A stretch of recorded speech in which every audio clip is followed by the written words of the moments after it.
కృష్ణా జిల్లా బాప్లపాడు మండలం వీరపల్లి వద్ద ఓ కారు అగ్నికి ఆహుతైంది. చెన్నై కోల్కతా జాతీయ రహదారిపై వెళ్తున్న కారులో ఒక్కసారిగా మంటలు చెలరేగాయి.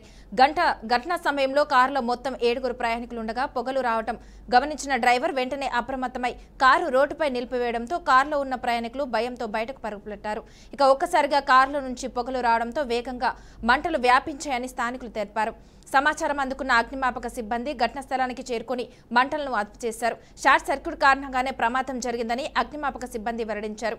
ఈ ప్రమాదంలో ఎలాంటి ప్రాణ నష్టం జరగకపోవడంతో స్థానికులు అంతా ఊపిరి పీల్చుకున్నారు.